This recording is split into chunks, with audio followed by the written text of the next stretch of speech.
Nobody crosses the void twice, the old dispatcher said, his voice flat with the certainty of someone repeating a law instead of an opinion.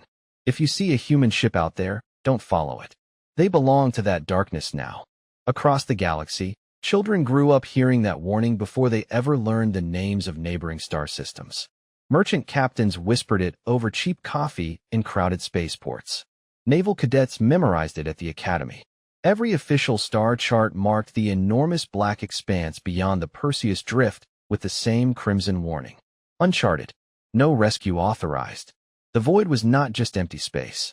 It was where navigation failed, where communications bent into static, where rescue beacons vanished without explanation. Entire civilizations had spent thousands of years flying around it instead of through it. That was simply how life worked. Until one ordinary Tuesday morning shattered everything they believed. A Dominion survey cruiser drifted carefully along the outer boundary, every sensor focused on the endless darkness stretching beyond the windshield. High Marshal Zyrex stood behind the bridge crew with his hands folded behind his back, watching the lifeless expanse without blinking. "Increase magnification," he ordered. "Sir," one of the officers replied quietly, "there's movement." Every head turned toward the main display. At first it looked like nothing more than distant debris slowly rotating through space. Then the image sharpened. It was a ship, old by galactic standards. Its gray hull carried scratches, faded paint, and the unmistakable blue emblem of the Terran Deep Void Authority. There were no escort vessels, no defensive formation, no emergency signals. Just one lonely human ship floating through the place every other species considered a death sentence. "Impossible," another officer whispered. "No one lives out there." Zyrex narrowed his eyes. "Run an identification scan." "Already did, sir." The young technician swallowed hard. "Cargo vessel Horizon Point. Registered Earth civilian mining license. Crew of 23. Silence settled across the bridge. Civilian. Mining. Not military. Not experimental. Just ordinary working people. Before anyone could speak again, another object drifted into view. Then another. And another. The darkness wasn't empty at all. It was busy. Freighters hauled, or between invisible destinations. Small maintenance craft repaired communication towers anchored to floating rock formations. Families traveled aboard shuttlecraft with bright cabin lights glowing against the endless black. A boy pressed his face against one window and waved toward the Dominion cruiser as if seeing visitors in the neighborhood was perfectly normal. Someone on the human frequency laughed over an open radio. "Morning, Ellie. Coffee's on me when you dock. Only if you finally fix that reactor leak." "Already did yesterday." "About time." The transmission ended with easy laughter. Nothing about their voices sounded afraid.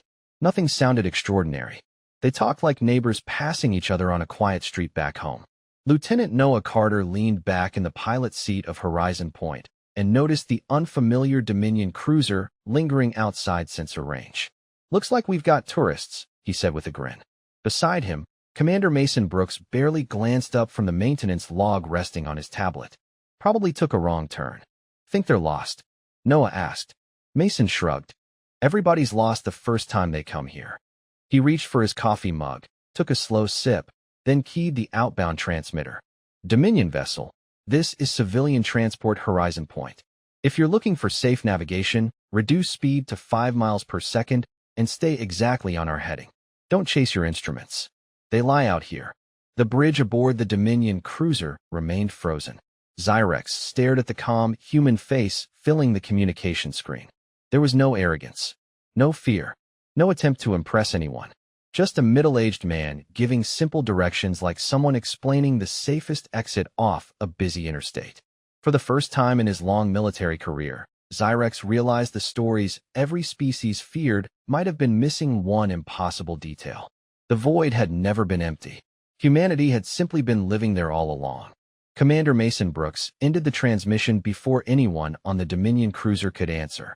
He simply set his coffee mug back into its holder, glanced toward the navigation display, and said, "Noah, mark another maintenance request. Relay Beacon 12 is drifting 3 feet off alignment again." Lieutenant Noah Carter laughed quietly. 3 feet? You really can tell from here." Mason looked out the forward window at the endless darkness surrounding them. "You spend 30 years out here. You stop measuring distance the way everyone else does. Noah smiled, but his attention shifted back toward the Dominion cruiser. It had not moved. They are still watching us. Of course they are, Mason replied. To them, we are standing in the middle of a hurricane asking if anyone wants another cup of coffee. Horizon Point continued deeper into the black, engines humming with the familiar rhythm every child raised in the settlement recognized as home. The Dominion sensors could barely maintain a lock, yet Mason navigated without hesitation, making tiny adjustments that seemed completely random. 5 degrees port. Half a degree down. Reduce thrust by 2%. Hold for exactly 14 seconds. Increase again. Noah had watched him do it hundreds of times, but he still could not explain it. You never look at the navigation computer anymore, Noah finally said. Mason smiled faintly. Because it is usually wrong. Then what are you following? Mason tapped one finger against the armrest. Listen. Noah frowned. Listen to what? Everything.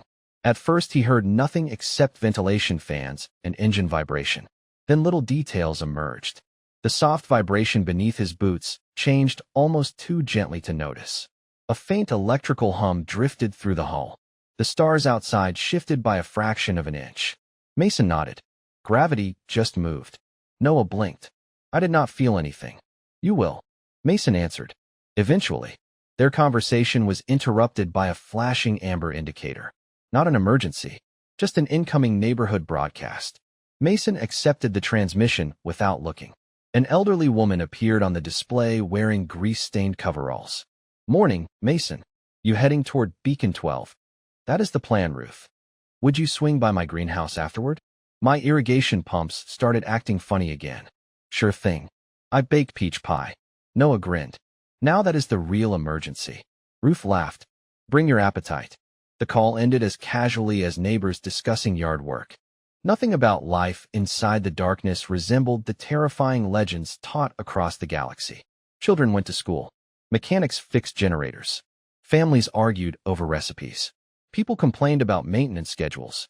It was simply another small town spread across impossible distances. Back aboard the Dominion cruiser, High Marshal Zyrex watched every transmission with growing frustration. Run a psychological analysis, he ordered. The science officer hesitated. Sir, they are displaying no measurable survival stress. Their heart rates remain normal. Speech patterns indicate routine daily behavior. That is impossible. Professor Lyra Voss folded her arms while studying the recordings.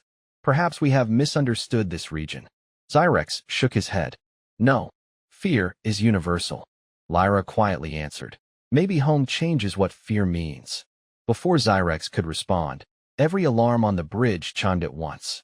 Navigation grids dissolved into static. Long-range sensors lost every star. Artificial gravity flickered for less than a second before stabilizing again. Report, Zyrex demanded. Unknown gravitational distortion forming off our starboard side, the helmsman answered. It was not there 3 seconds ago. On Horizon Point, Mason did not even look surprised.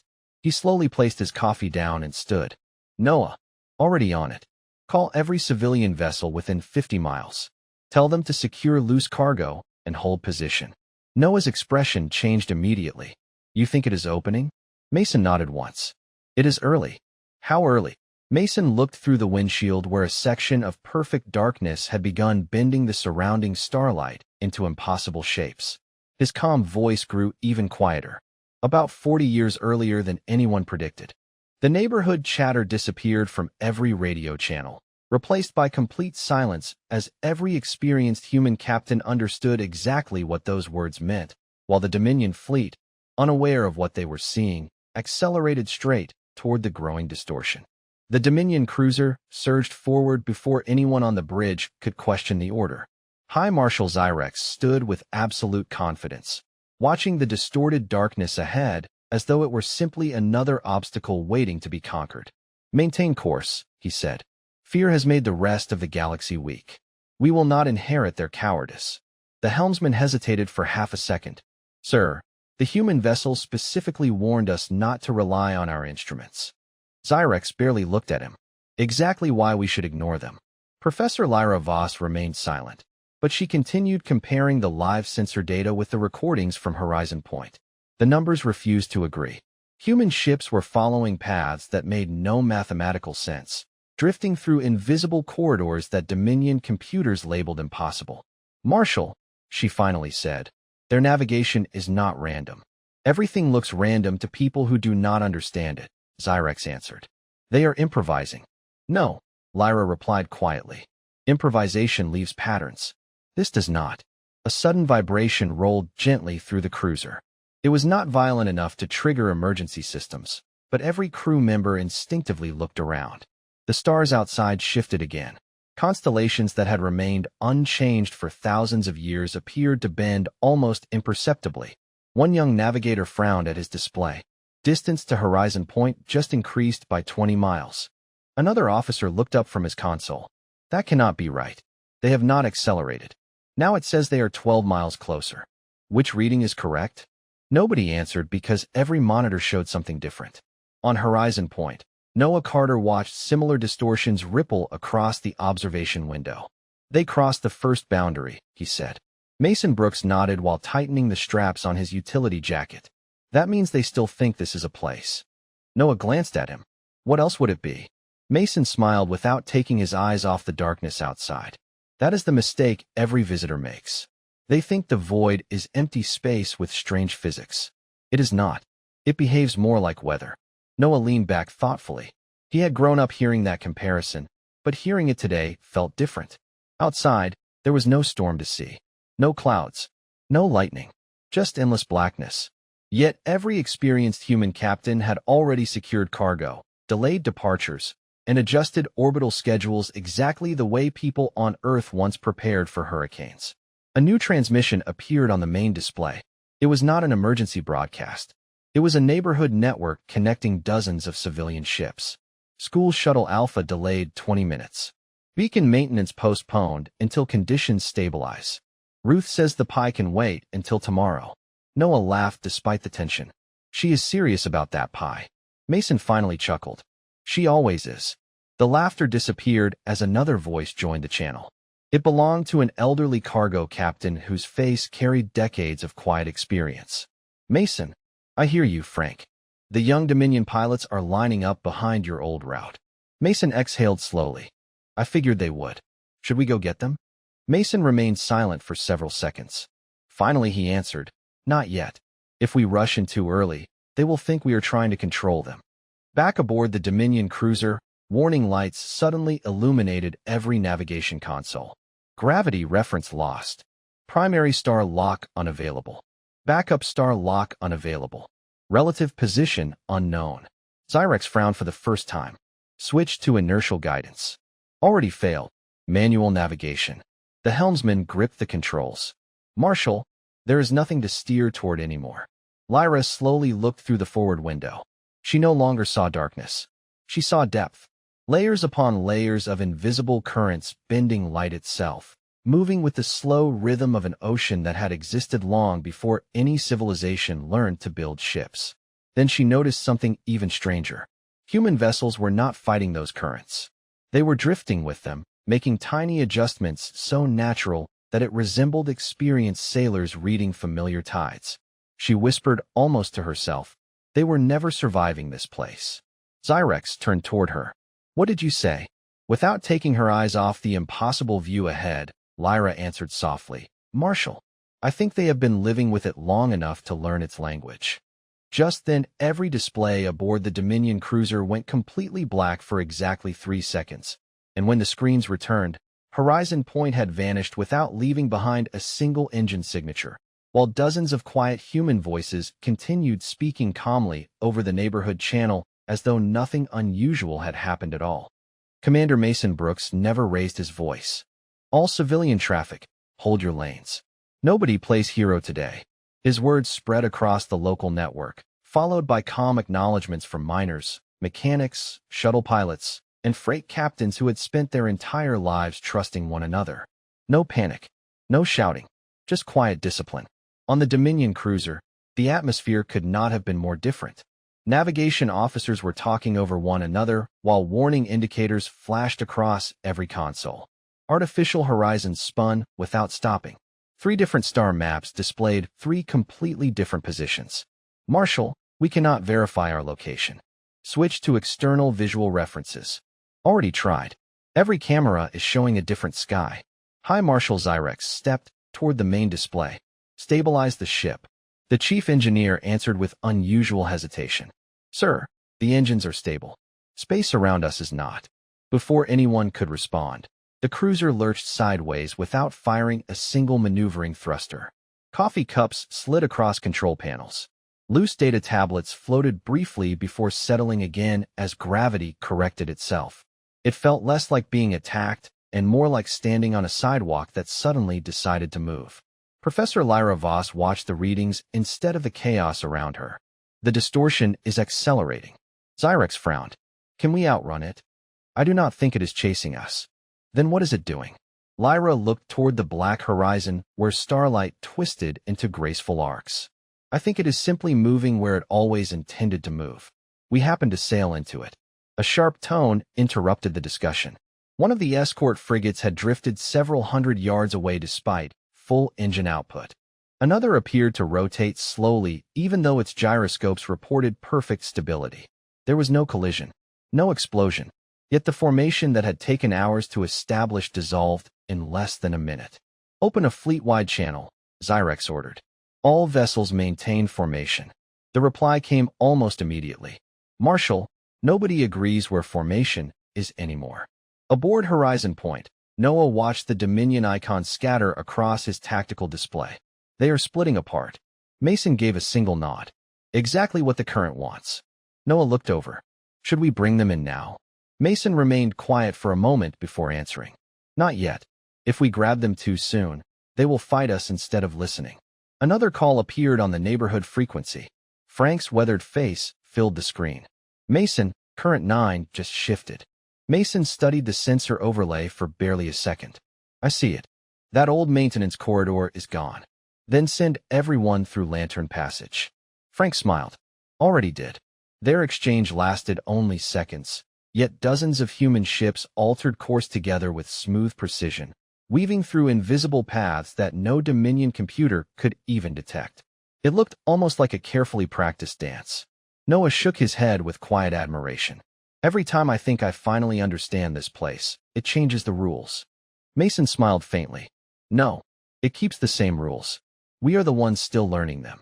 Suddenly, a frantic Dominion transmission broke through every communication channel. Unknown drift increasing. Control response delayed. Requesting immediate navigation assistance. More voices followed. Visual references gone. Engine output no longer matches movement. We need a heading. Mason looked around the bridge. Every member of his crew was waiting for him. Nobody questioned whether they should help. The only question was how. He pressed the transmitter. Dominion Fleet, this is Commander Mason Brooks. Listen carefully. Turn off your automatic navigation. Reduce engine power to idle. Do not chase the stars. They are not where you think they are. Zyrex immediately grabbed his own microphone. Absolutely not. We will not surrender control of our ships to foreign instructions. Mason answered with the same calm tone he had used all morning. Marshal, this is not about control. It is about trust. Zyrex cut the transmission without another word. For several long seconds, nothing happened. Then one Dominion escort ignored the Marshal's order. Its captain shut down automatic navigation exactly as Mason instructed.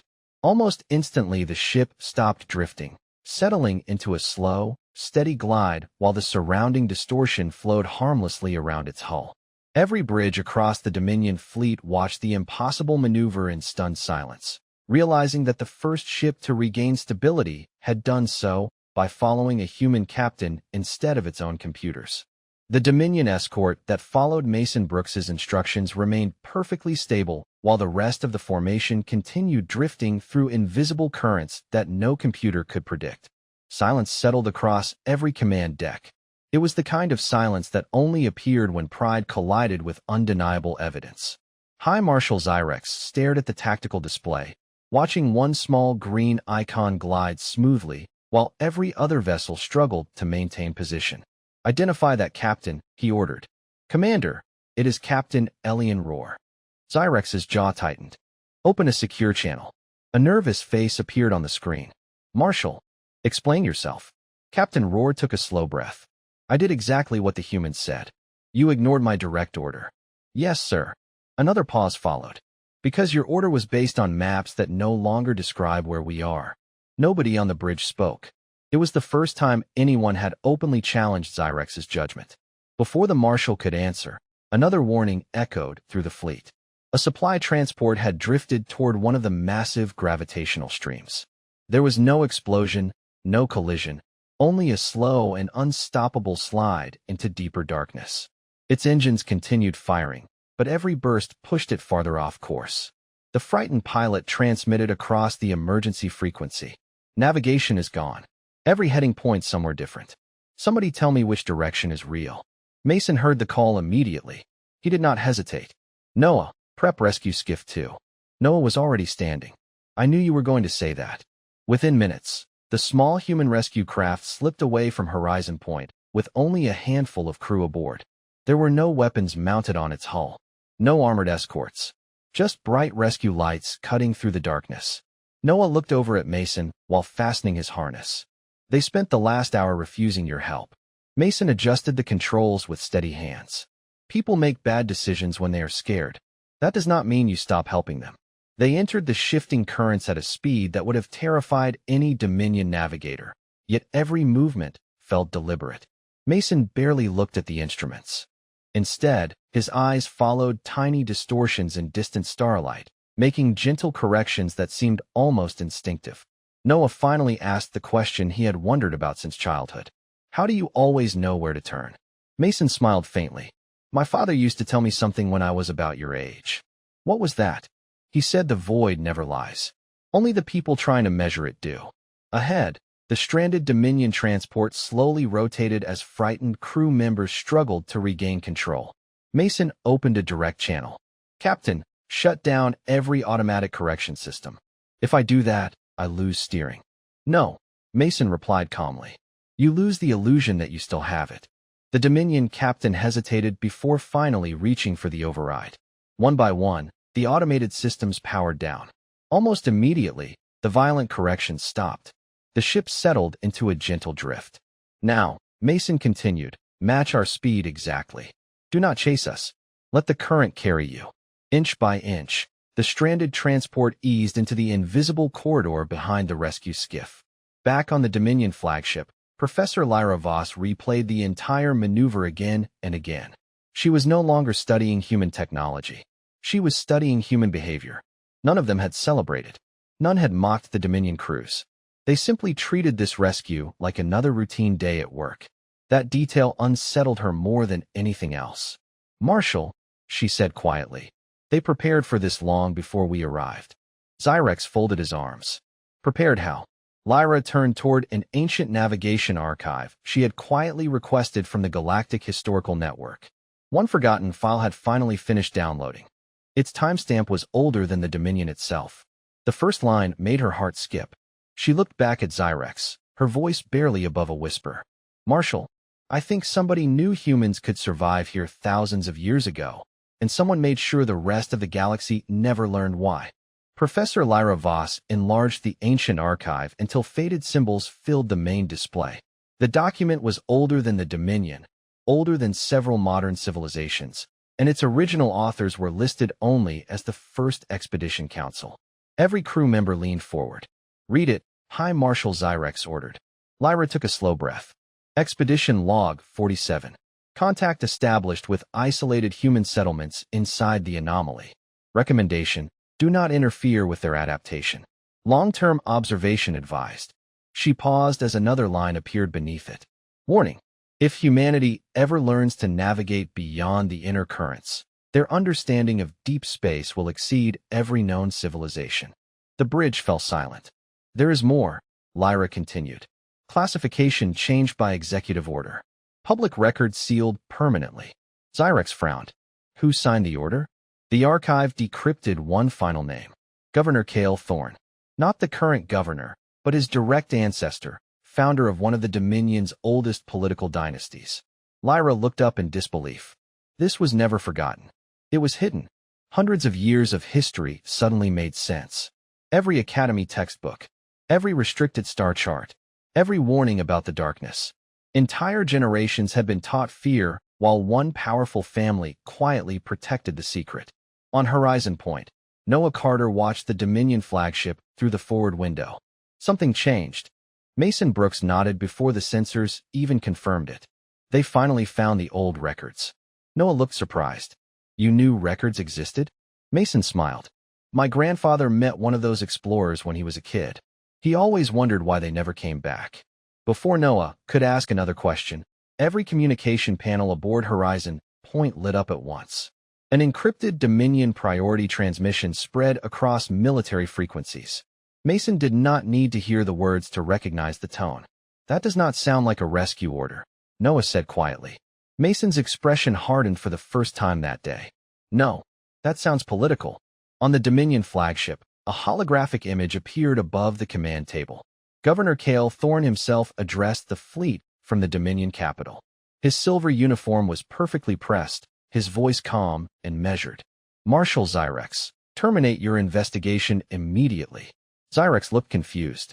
Governor, we have confirmed the historical archive is authentic. Then erase it. The bridge crew exchanged uneasy glances. Lyra stepped forward. Governor, this information belongs to the entire galaxy. Cale answered without emotion. No, stability belongs to the galaxy.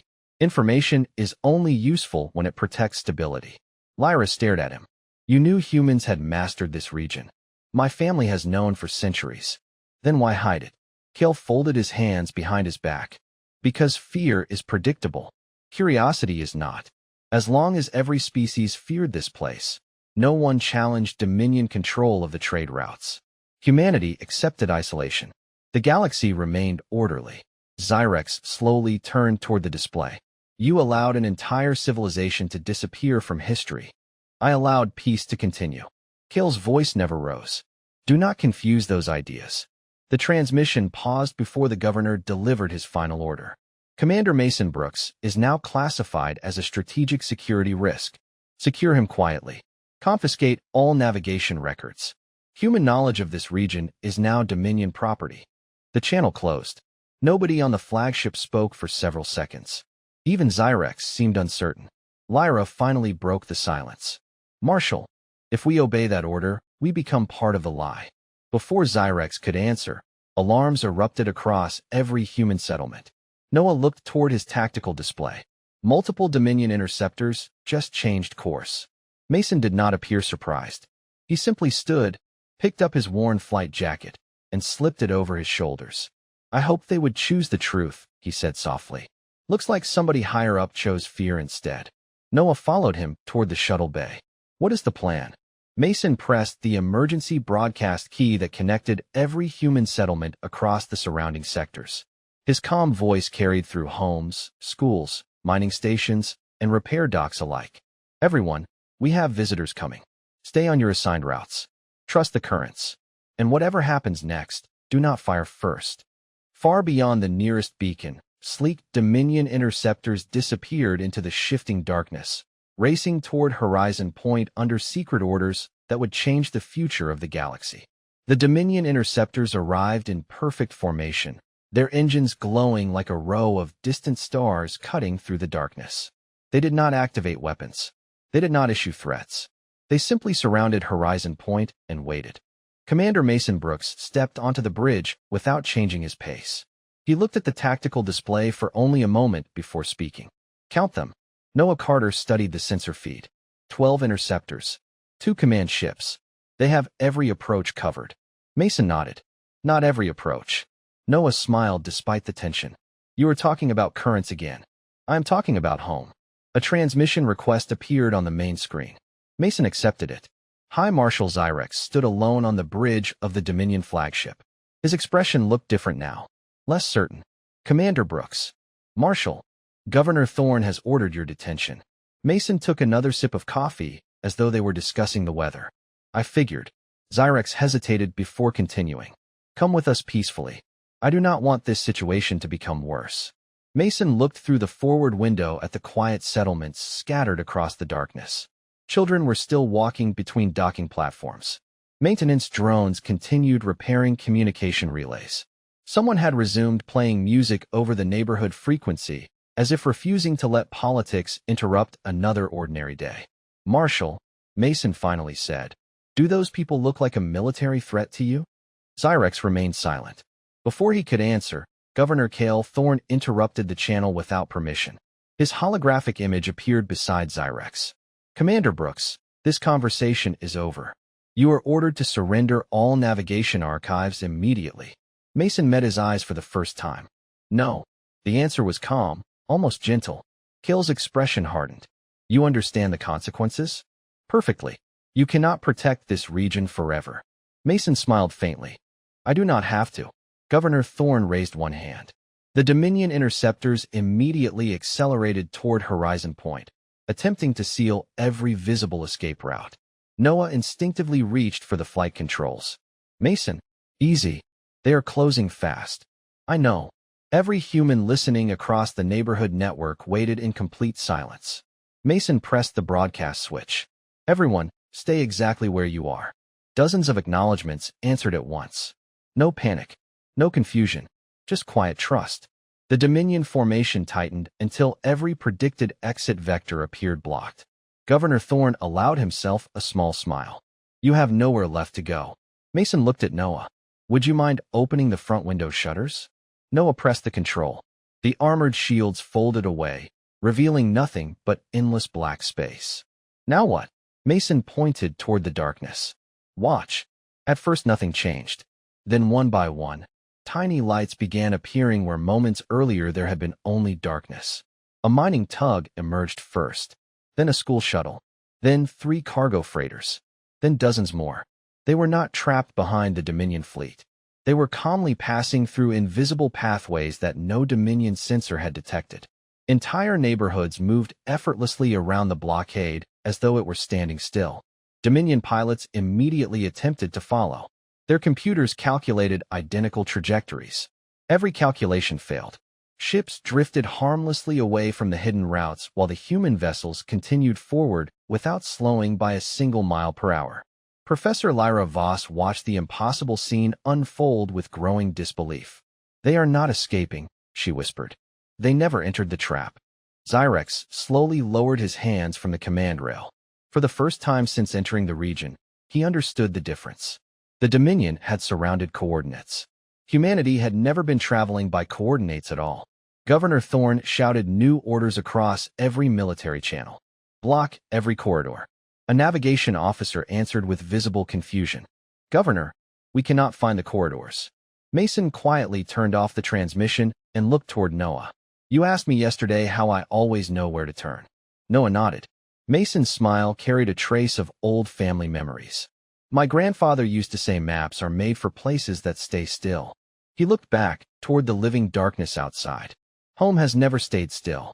At that exact moment, every hidden navigation beacon inside the region activated simultaneously for the first time in centuries, sending a silent signal far beyond the Dominion fleet toward destinations no one outside humanity even knew existed. Every hidden beacon pulsed once, then fell silent again. To the Dominion fleet, nothing appeared to happen. There were no explosions, no flashes of light, no dramatic shock wave racing through space. Just silence. Governor Kale Thorne frowned at the empty tactical display. Report. A communications officer looked up in confusion. Governor, we detected a transmission, but it carried no language, no coordinates, and no recognizable data. Trace it. We cannot. It disappeared before our systems identified its destination. On Horizon Point, Noah Carter looked toward Mason Brooks with raised eyebrows. Was that the emergency network? Mason slowly shook his head. No. Then what did we just activate? Mason looked out into the endless darkness with the expression of someone greeting an old friend. Something much older. Noah waited, but Mason said nothing more. He had learned years ago that answers came too early only created more questions. Several minutes passed before the first response arrived. It did not come from Earth. It did not come from any Dominion colony. One by one, faint engine signatures began appearing far beyond every known shipping lane. Ancient ships emerged from the darkness with designs unlike anything currently flying across the galaxy. Some were enormous cargo vessels that had clearly been upgraded for generations. Others were compact exploration craft carrying markings from human settlements no official star map had ever recorded. None of them arrived in military formation. They simply came home. Professor Lyra Voss watched the sensor count climb higher and higher. That cannot be right. A technician swallowed nervously. Current estimate: more than 400 human vessels approaching from regions we believed were completely empty. Another update arrived less than a minute later. Correction: 612 confirmed contacts. Governor Thorne stepped closer to the display. Where have they been hiding? Mason answered before anyone else could. We were never hiding. The open transmission carried his calm voice across every Dominion bridge. You just stopped looking after you convinced yourselves nothing could live here. No one interrupted him. Every generation, we explored a little farther. We built new settlements, new trade routes, new observatories. We kept sending reports to the outside galaxy. Noah looked toward Mason. They never received them? Mason gave a small shrug. Some probably did. Professor Lyra's eyes widened as another thought struck her. Governor, your family did not only erase the old archives. She turned toward him. You intercepted every report that came afterward. Kale remained silent. That silence became its own answer. Zyrex slowly faced the governor. For centuries, Kale spoke without apology. The galaxy was stable. Nobody questioned the borders. Nobody fought over territory they believed was uninhabitable. Except it was inhabited, Lyra answered. By millions of people. Another human vessel drifted into view. Then another. Families waved through observation windows. Children floated toy drones outside small station habitats. Freight crews exchanged routine docking schedules over local frequencies. Nothing about the growing fleet suggested an army preparing for war. It looked like an entire civilization finishing another workday. That realization spread through the Dominion crews faster than any official report ever could. These were not isolated survivors. They were neighbors, communities. Generations of ordinary people who had quietly built lives beyond the fear that defined the rest of the galaxy. Zyrex lowered his head for a long moment before opening a direct channel to Mason. Commander Brooks, I owe you an apology. Mason smiled politely. You do not owe me one. Zyrex looked surprised. No, you owe it to everyone who never got the chance to be known. Before Zyrex could answer, every Dominion console suddenly filled with the same incoming message. It carried no government seal, no military code, only a simple historical notification automatically generated by the Galactic Archive. Restricted records released by Emergency Consensus Authority. Professor Lyra stared at the notice in disbelief. Someone inside the Central Archive overruled the governor. Kale's confident expression disappeared for the first time. Across the galaxy, billions of citizens were about to read the truth their ancestors had been denied for centuries.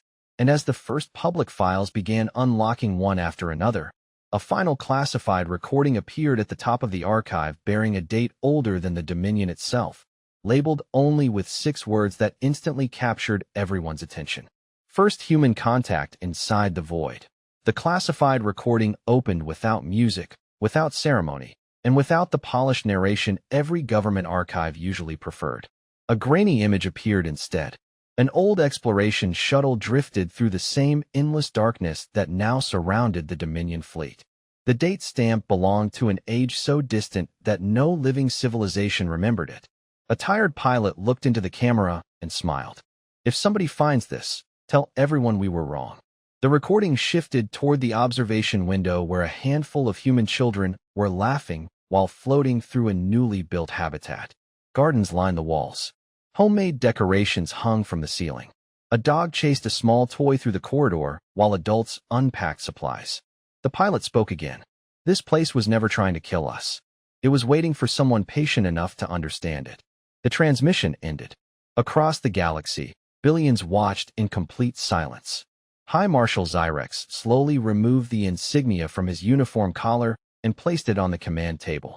He looked toward Governor Kale, Thorne's fading hologram. History will remember that you protected your power. Then he turned toward Professor Lyra Voss. I would rather be remembered for telling the truth. The governor attempted one final order. Marshal, restore communication security immediately. Zyrex calmly reached forward and disabled the encrypted command channel himself. No. It was a simple word, spoken without anger, but it carried more weight than any speech he had ever delivered. The connection closed. Governor Thorne disappeared from every screen, leaving only the truth behind. Hours later, civilian reporters from dozens of worlds began arriving at the edge of the region that every map had warned them to avoid for generations. They expected abandoned stations, desperate survivors, or secret military bases. Instead, they found neighborhoods, farmers tending hydroponic gardens, mechanics arguing over spare engine parts, children racing homemade drones between docking pylons, families waving at newcomers as though guests had finally arrived after getting lost on a very long road trip. Noah Carter leaned against the railing outside Horizon Point and watched unfamiliar ships carefully entering the safe corridor under human guidance. "Feels strange," he admitted. Mason Brooks stood beside him, holding the same coffee mug he had carried since the beginning of the day. "What does?" Noah smiled. "Spending my whole life thinking we were alone out here, then realizing everyone else was."